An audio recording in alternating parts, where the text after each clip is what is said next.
আজই ডাউনলোড করুন আর এনজয় করুন আপনার পছন্দের শো। কিন্তু নিজের মেয়ের জীবনটা আমি কিছুতেই নষ্ট হতে দেব না। তুই যেটা চাস সেটাই হবে। কুইন হচ্ছে গিয়ে তোমার মা, যে চাই না তোর সঙ্গে রত্নার বিয়েটা হোক। তোর এই কুইন কি করবে?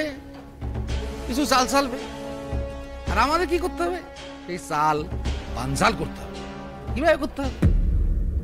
গুটিটা ভেঙে ফেলতে হবে। আরে মরণ আমার, এটা দুর্বল করতে হবে। এখন এইগুলো কি করছে? পাশের গুটিগুলো কি করছে? রে সাপোর্ট সাপোর্ট। এই ধরো তোমার ভালো মা। এখন যতদিন এদের মধ্যে সব বন্ধুত্ব থাকবে, একে অন্যরা সাপোর্ট দেবে, ততক্ষণে এরা শক্তিশালী। কিন্তু যখনই এদের মধ্যে থেকে দূরত্ব বাড়বে, এরা দূরে চলে যাবে, এর পাওয়ার কমে যাবে। তাহলে কি করতে হবে? এই তোর মার ভালো মার মাঝখানে একটা ভাঙন ধরাতে হবে। ভাঙন, বুঝতে পেরেছ? আমাকে ডেকেছিলেন? হ্যাঁ, কিছু কথা আছে, তবে সে কথা সময়ের সামনে বল। এসে গেছে। আয়। হ্যাঁ রাশাদ, আপনি ডেকেছিলেন? তলব করেছিলেন?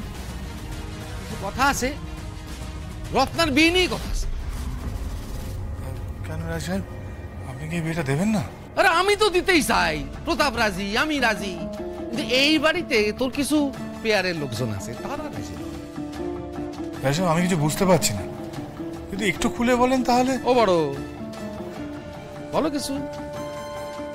প্রথম থেকেই তো এই বাড়িতে এই ওর আর রত্নার মাঝখানে তুমি দাগ টেনে দিয়েছিলে।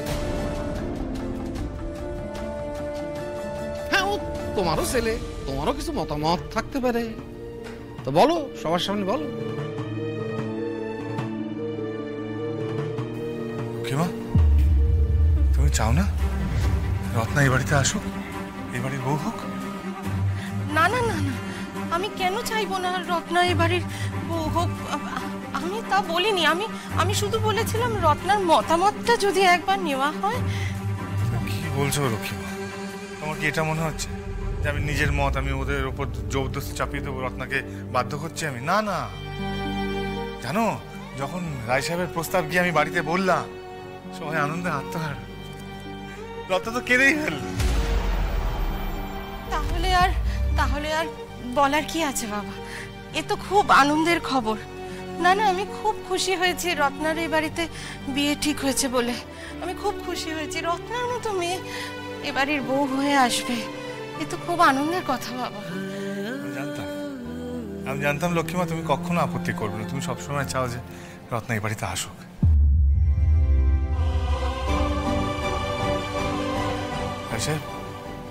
আমি জানি এই বিয়ে হবে, আপনি যখন বলে দিচ্ছেন তখন এই বিয়ে হবেই।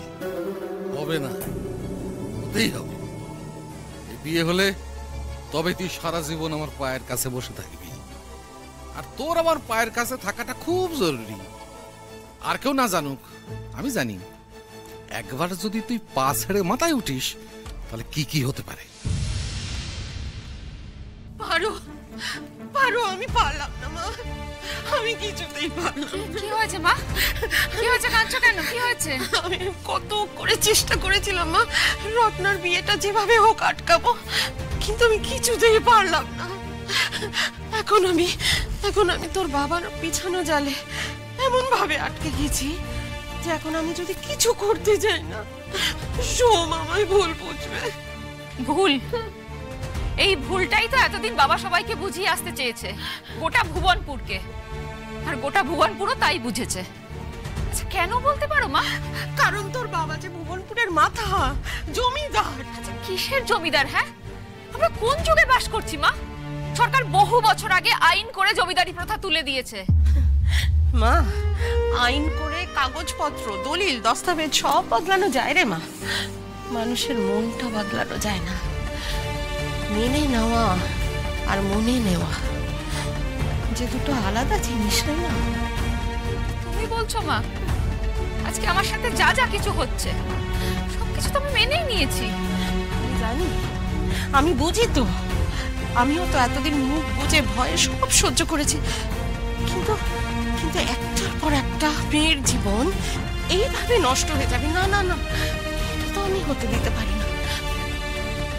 আচ্ছা, পারো পারো, তুই তুই প্রদীপের সঙ্গে তোর এই বিয়েটা মেনে নিয়েছিস, কিন্তু তখন যে তুই একটা ছেলের কথা বললি যাকে যাকে তুই ভালোবাসিস, তাকে আমি মনে নিয়েছি মা। আমার কলেজে সিনিয়র ছিল, ভালো ভদ্র একটা ছেলে, সৎ ছেলে, সব থেকে বড় কথা শিক্ষিত একটা ছেলে। আমি চেয়েও কোনোদিন ওকে মন থেকে সরাতে পারবো না মা। সরাবি না, কোনোদিনও সরাবি না। আমি তোকে সরাতে দেব না, অনেক সহ্য করেছি পারবো, কিন্তু নিজের মেয়ের জীবনটা আমি কিছুতেই নষ্ট হতে দেব না, কিছুতেই না। তুই যেটা চাস সেটাই হবে, কিন্তু কিন্তু কি মা? রত্নার কি হবে পারো? রত্নার পাশে দাঁড়ানোর মতো তো কেউ নেই। তুমি তো আছো, তোমায় থাকতে হবে মা রত্নার পাশে। হ্যাঁ, রত্নার পাশে আমি আছি। রত্না আমার নিজের মেয়ের থেকে একটু আলাদা নয়, কিন্তু তার আগে যেভাবে হোক প্রদীপের সাথে পার্বতীর বিয়েটা আটকাতে হবে। রক্ষিমা, ব্যস্ত আছো? না বাবা, শোন, আয় আয় আয় বাবা, ভেতরে আয়। বলছিলাম রায় সাহেবের সঙ্গে সমস্ত কথা হয়ে গেছে, সব পাকা হয়ে গেছে। আচ্ছা, আমি এখন আসি তাহলে। না না, আসবে কি, বস বাবা, বস বস, ওর সাথে একটুখানি কথা বল। আমি দুটো কিছু আনি মুখে দিয়ে, তারপর। না না, মানে না বাবা, না খেয়ে যাস না। পার্বতী, তুমি শুনেছো নিশ্চয়ই রায় সাহেব প্রতাপের সঙ্গে রত্নার বিয়ে পাকা করে ফেলেছে।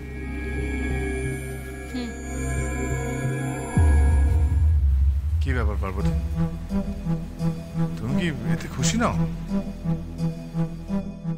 আমি খুশি কি খুশি না তার থেকে অনেক বেশি দরকারি রত্না খুশি কিনা। জিজ্ঞেস করেছো তাকে? আলাদা করে কি জিজ্ঞেস করো? ওরা তো আমার বোন, আমার খুশিতেই ওদের খুশি। তাই তো, তোমার 4 বোনের তো নিজস্ব কোনো সত্তাই নেই, থাকতেও নেই, ওরা তো মেয়ে, তাই না? এরকম কেন বলছো পার্বতী? ওরা তো আমার বোন।